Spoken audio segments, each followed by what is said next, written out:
Hola, en este vídeo voy a presentar el proyecto de innovación docente y digital. Y voy a comenzar con los antecedentes. Desde el año 2014, quien les habla participa en una red científica europea para diseñar una plataforma digital que reúna las cartas de intelectuales europeos desde el siglo XVI. Tengo que admitir que en las primeras reuniones de esta red esperaba tratar sobre contenidos más propios de las humanidades, pero pude comprobar muy pronto que la terminología que se ha acabado imponiendo es la de las nuevas tecnologías, XML, SIG, visualización de datos, etc. Por otra parte, todos los profesores del área de Filología Latina de la UCA participan en el proyecto de Red de Excelencia Europa Renascens. El objetivo es dar el salto al soporte digital de todas nuestras publicaciones. De nuevo, tengo que hacer aquí una importante observación sobre lo que este proyecto puede llegar a ser y lo que de momento es. En las reuniones realizadas hasta ahora se ha planteado, como mucho, colgar en un repositorio los PDFs de nuestras ediciones ya impresas. Pero aquí hay que hacer una importante precisión terminológica. No es lo mismo una edición digital que una edición digitalizada. Un texto en PDF digitalizado y colgado en Internet sigue teniendo las mismas limitaciones que el texto impreso en papel, es decir, los límites que imponen la altura y la anchura de la página. Para que una edición se pueda llamar digital, debe ser diseñada desde el paradigma digital y en función de sus nuevas dimensiones, motores de búsqueda avanzados, uso ilimitado de facsímiles, enlaces, visualizaciones, debate en el marco de las redes sociales, etc. En el campo de las humanidades vivimos una época apasionante que ha sido bautizada como el incunable del hipertexto. Igual que a finales de la Edad Media el paso del manuscrito al libro impreso se produjo tras décadas de adaptación, la transición desde el libro impreso al libro digital está viviendo el mismo proceso lento. El objetivo del presente proyecto es poner la primera piedra para que seamos capaces en la Facultad de Letras de diseñar desde el paradigma digital ediciones críticas textuales siguiendo el modelo de las que ya están apareciendo en la web, como esta que tenéis aquí delante. Me parece necesario entrenar a nuestros estudiantes cuanto antes en unas destrezas que van a ser decisivas para su futuro. Pues bien, la piedra angular para la representación electrónica de los textos en la investigación humanística son los lenguajes de marcado. Actualmente existen distintos formatos de documentos digitales, desde el texto plano hasta formatos de imagen.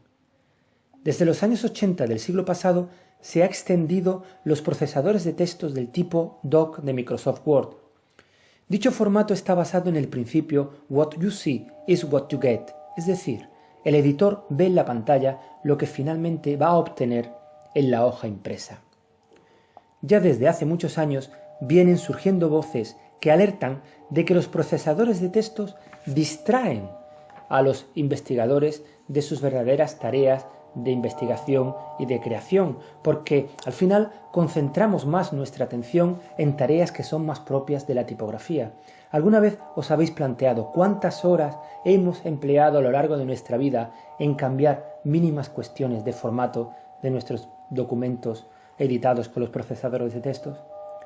Pues bien, la solución a todo este tipo de problemas está en los lenguajes de marcados. Para entender la importancia de un lenguaje de marcado descriptivo semántico, diríamos que al escribir un documento Word o con cualquier otro procesador de textos, solo le indicamos al ordenador qué formato debe tener determinadas parcelas del texto, pero no le marcamos cuáles son los elementos importantes del texto. Al etiquetar los distintos elementos del texto por medio de las marcas, le estamos explicando al ordenador qué es cada uno de esos elementos importantes, si es un verso, si es una estrofa, si es una persona o un lugar, si se trata de una adición o una omisión en el manuscrito. Y esto es fundamental, porque solo aquello que hayamos marcado previamente y explicado al ordenador podrá ser después buscado, presentado, intercambiado y reutilizado. En el mundo de la informática, uno de los lenguajes de marcas más usados es el XML, Extensible Markup Language.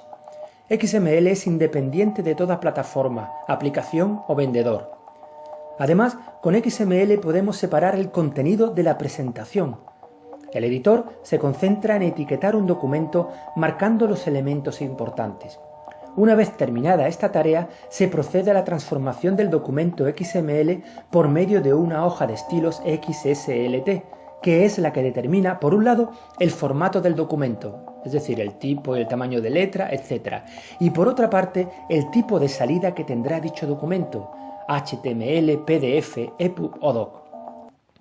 Hay que admitir que los objetivos del presente proyecto son muy ambiciosos.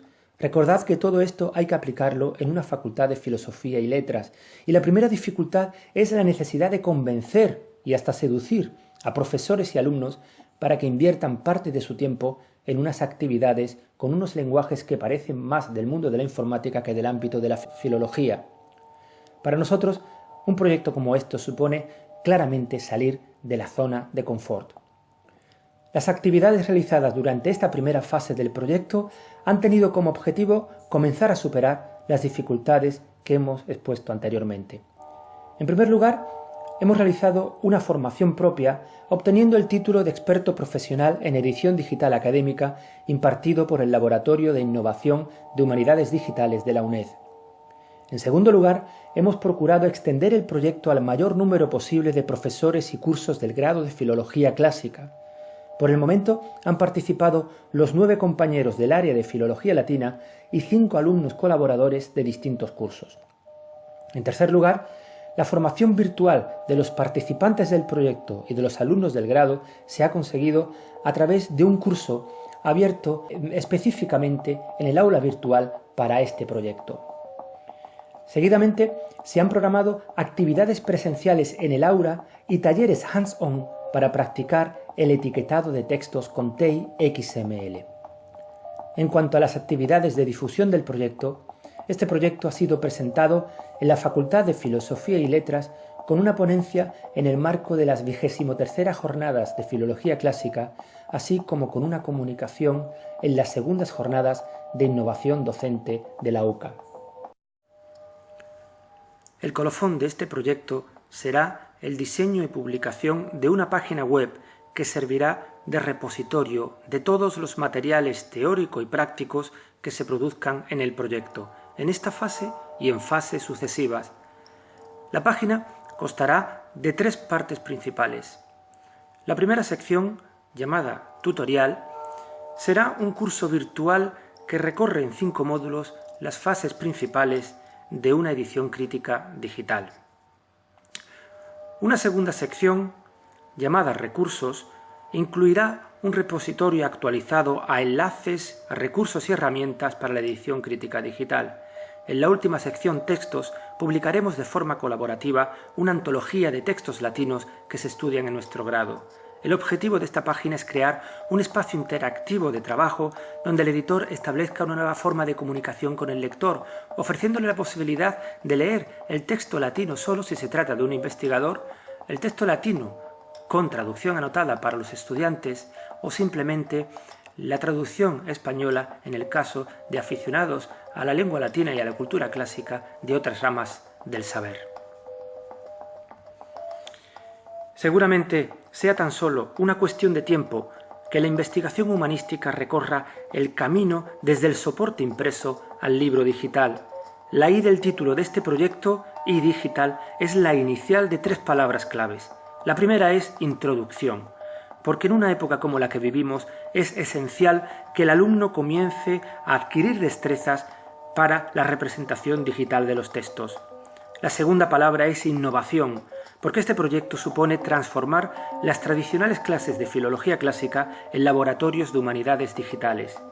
Y la última palabra, la tercera, es una palabra latina, el verbo i, que significa ve, el imperativo, con el que animamos a estudiantes y profesores a implicarse en este proyecto, cuyo último término es conquistar las nuevas dimensiones con las que el ciberespacio puede enriquecer nuestros trabajos.